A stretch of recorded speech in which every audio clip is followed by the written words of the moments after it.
Pirms veco siju izņēma, tad jumtu vajadzēja atbalstīt ar stutēm, lai viss tas pasākums neiebruktu. Valdis atbrīvoja savienojumus, izsita tapas. Tad uzmanīgi tika izņemta vecā sija. Kopīgi tika piemērīta jaunā. Tad Raimonds tai pielaboja gropes, tās padarot dziļākas. Varēja ķerties klāt jaunās ielikšanai patstāvīgajā vietā, lai tad tur pilda godam savu pienākumu. Kārlis jau no visiem šiem sagatavas darbiem bija piekusis, jo ik pa brīdim vajadzēja apstāties un atvilkt elpu. Arī sviedru lāsas uz pieres apstiprināja, ka šis uzdevums veicējam ir par grūtu, bet saimnieks bija radis, ja ko sāc, tad izdara līdz galam.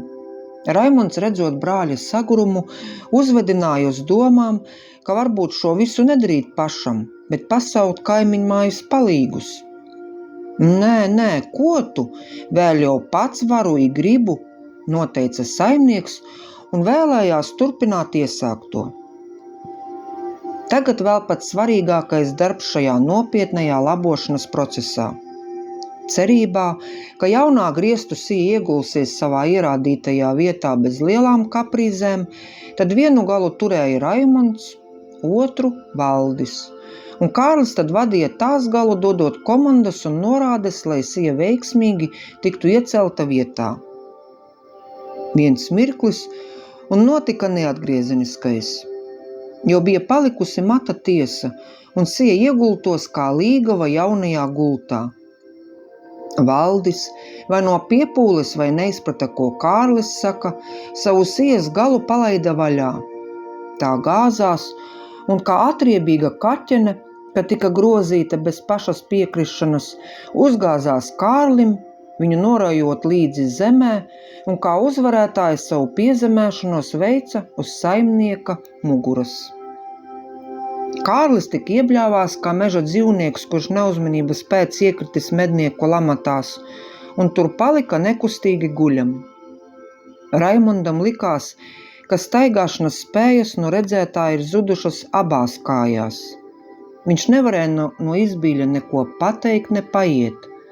Valdis it kā bija pārsteigts no visa redzētā.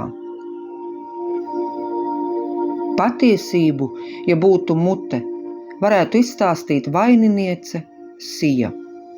Kā apsūdzētā tiesā, kurai dots būtu aizstāvības pēdējais vārds, tad tas skanētu šādi. Jā, darbos piedalījos. Jā, sapratu un zināju, kur mana jaunā vieta. Jā, mani cēla un turēja 3 vīri. Jā, jauno vietu labprāt pieņēmu ar pirmo piemērīšanas reizi. Jūtu, ka viens no vīriem manus 4-kantīgos sānus palaiž vaļā, lai gan no vecā vīra mutes bija komanda, ka tas nav jādara.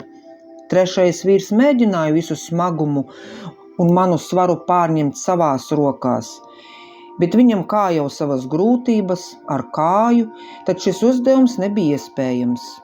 Vēl pie šī visa es neapšaubāmi jūtu, ka viens mans gals tika parauts uz to pusi, lai tad es zaudētu līdzsvaru un nozemētos uz vecā saimnieka muguras. Ja tiesnesis vaicātu, vai zināt, kas šo pagrūšanu izdarīja, tad sijas atbilde būtu Valdis. Kārlis atvēra acis. Viņš gulēja gultā. Kā tur nokļuvis, neatcerējās. Kā vēlāk uzzināja, kūtī pēc kritiena bija zaudējis samaņu. Pāri viņam bija pārliekusies nepazīstama seja. Vēroja un pētīja saimnieku. Blakus izraudātām, pārbiedētām acīm stāvēja Silva. Nepazīstamais cilvēks bija ārsts, kurš tika atvests, cik vien ātri tajos laikos varēja. Mugura, ribas sasistas, spriežot pēc apskates varētu būt, ka laustas. Nav izslēgts, ka cietuši arī iekšēji orgāni. Šādā veselības stāvoklī slimnieku transportēt nebūtu prāta darbs. Tāpēc, lai paliek mājās un nekustīgi guļ, kamēr viss augs. Vismaz kaut kā, lai palīdzētu, atstāja kaut kādu pulverīti, ietītu baltā kā cerību krāsas papīrā, mazinot sāpes. Istabā palika Kārlis un Silva. Vienīgais, ko darīt, lūgt Dievu un cerēt. Sirdzēs mocījās ar sāpēm, pat atstātās zāles tās nemazināja. Negribēja neko ēst, ne dzert. Silva izmisumā noraudzījās uz vīru un neko nespēja palīdzēt. Piedāvāja saimnieka iecienītos ēdienus.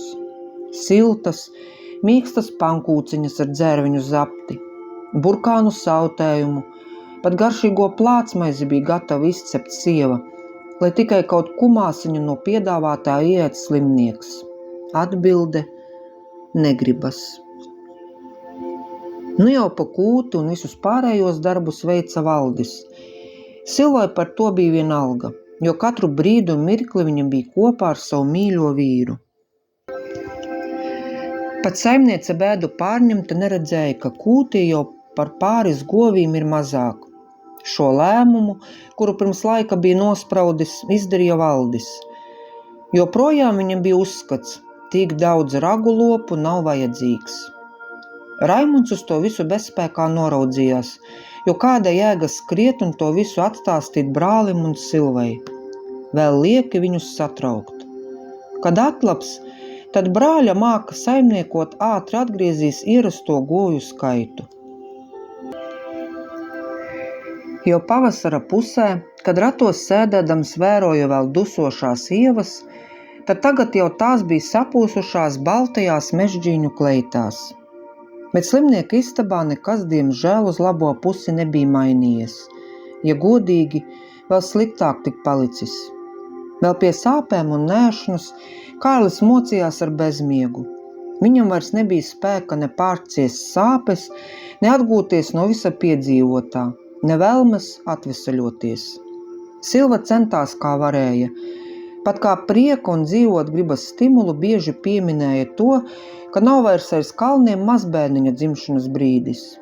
Kurš tad palīdzēs mazo auklēt, ierādīt un parādīt visu?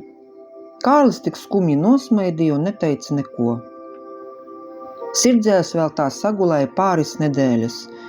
Tika atvests ārsts, kurš apskatot slimnieku virtuvē, lai viņš nedzird, Silvai teica: piedodiet, diemžēl neko palīdzēt nevarēšu, jo stiprais sijas kritiens, slimnieka cienījamais vecums, tie dara savu. Vēl pie šī visa izskatās, ka ir neatgriezeniski skarti iekšēji orgāni. Diemžēl. Silva atkrita turpat pie saimes galda un tukšu skatienu raudzījās ārā pa logu, kur ziedonis kaisīja savus mākslas darbus. Citās sētās jau gatavojās Jāņu meju un vainagu pīšanai. Šajās mājās tika sarūpētas egles, kas kā vārtu sargi bija gatavi pavadīt šīs sētas saimnieku pa skuju taku. Silva, Raimonds, Katrīna, Rūdolfs, Anita un vēl tās apkārtnes citu māju saimnieki stāvēja pie kapu kopiņas. Nostāk no visiem smīnu turot, visus vēroja Valdis. Tikai šo patieso seju neviens vēl neredzēja, jo bēdas un izmisums smīnētājam bija nostājušies priekšā. Kā visus iepriecināt gribētu, tad savu dienu nākšanai pasaulē bija izlēmis Katrīnas un Valda bērniņš. Dažas dienas pirms Jāņiem klēpī saldi gulēja mazā Anna. Silva pieliecās un noglaudīja mazmeitiņu, arī it kā no Kārļa, kurš nesagaidīja šo brīnumu. Valdim, kā pīlei ūdens, meita vai dēls, tagad ir svarīgākas lietas, jāizbauda tas mirklis, būt saimnieka godā. Raimonds klusi pieklauvēja un atvēra durvis. Ienākšanu pa durvīm apgrūtināja ne tikai klibā kāja, bet arī tas, ko nesa ienācējs. Raimonds bija izgatavojis skaistu šūpuli mazajai. Mēģinot atgaiņot visus skumjos notikumus, koku darbu meistars patvērās savā darbnīcā, un tad tapa šis skaistums. Katrīna ļoti pateicās par dāvanu. Raimonds tā nedroši pieliecās uz Anniņas pusi un apsveicinājās. Maigi ietītajos autiņos gulēja mazs cilvēciņš, ilgi gaidīts un mīlēts. Raimonds aizgriezās, lai neviens neredzētu viņa asaras, skaudri, bet viņš apzinājās, ka viņam šāda laime nekad nebūs. Šo stāstu sacerēja un ierunāja Dace Veikša.